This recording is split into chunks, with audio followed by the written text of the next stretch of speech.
Salut la communauté, alors aujourd'hui nous revenons pour la 10e vidéo portant sur le registre des numéros forestiers.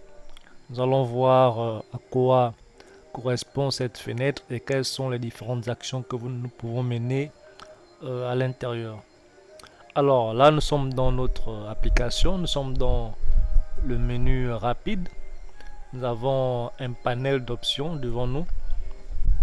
Nous allons donc accéder à la fenêtre de registre des numéros forestiers. Nous allons cliquer donc sur l'option distribution des numéros forestiers. Voilà, et nous arrivons dans cette fenêtre là. Alors, à l'ouverture, les tableaux sont vides. Et il faudra donc faire des sélections. Donc, dans les paramètres, vous avez la période qui vous permet d'afficher les numéros distribués dans la période sélectionnée. Vous avez la date qui est nécessaire lorsque vous souhaitez faire une distribution manuelle. Vous avez donc le type de bois, Okume ou bois d'hiver. Vous avez l'exploitant et puis le bénéficiaire.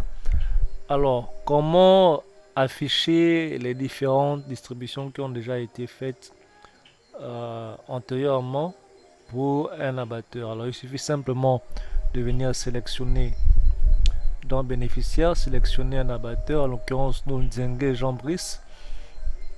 Voilà, lorsque nous le sélectionnons.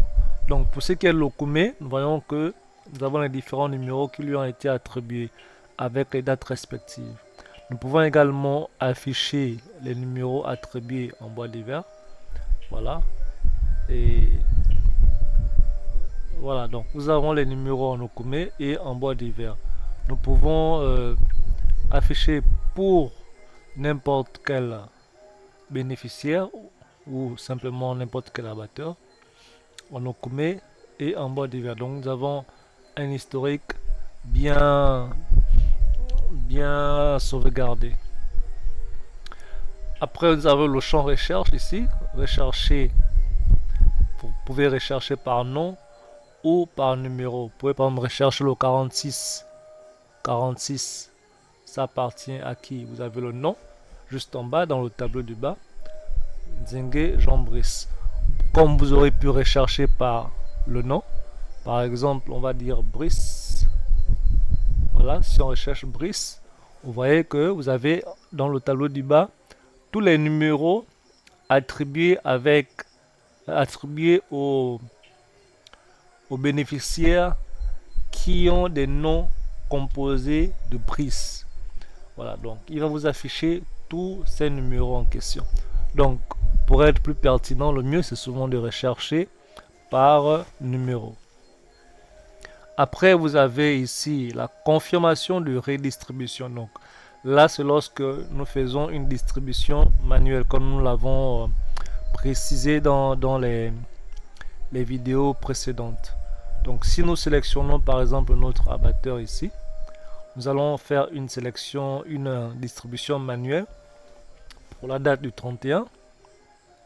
Nous allons par exemple prendre le 46 comme c'est indiqué ici dans les dernières distributions. En Okume c'est 46,60 et en bois d'hiver c'est 680. Si vous commencez à 46,60 et vous prenez ensuite 46 par exemple 46,65, vous aurez des blocages.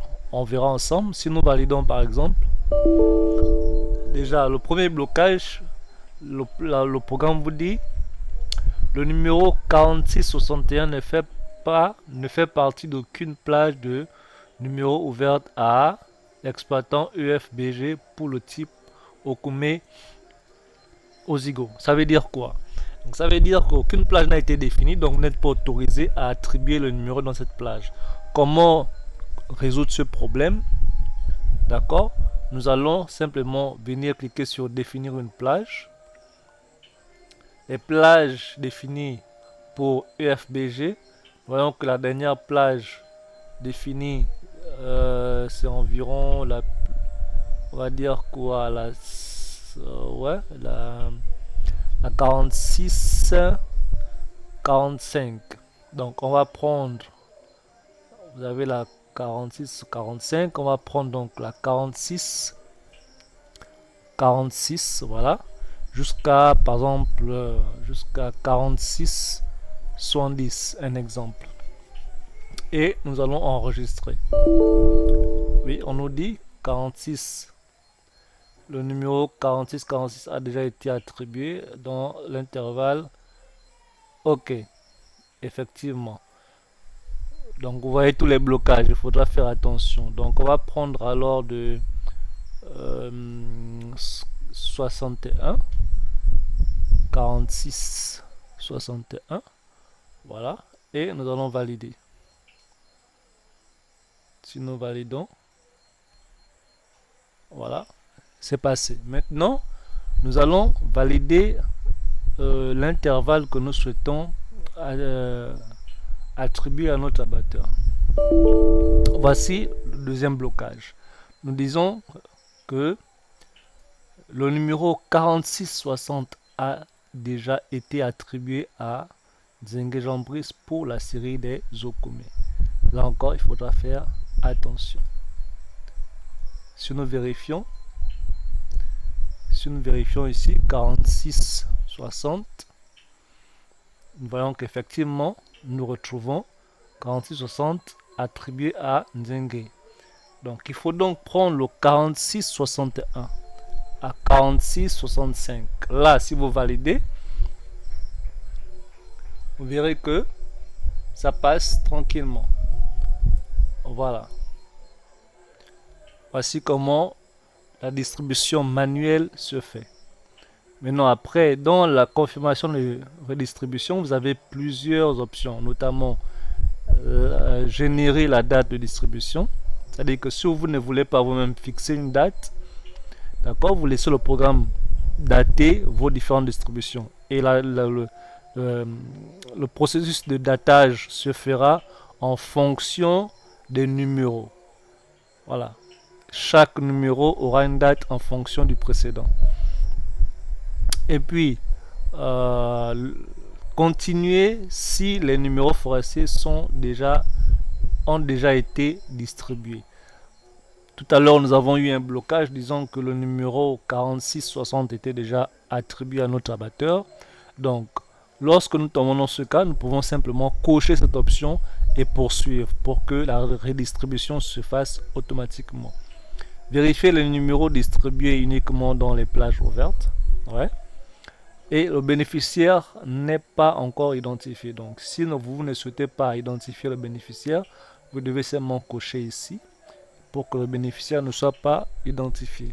Donc, voici un peu à quoi sert la fenêtre de registre des numéros forestiers. Donc, elle sert non seulement à afficher les anciennes distributions, mais à faire également à procéder également à des distributions manuelles pour les différents bénéficiaires.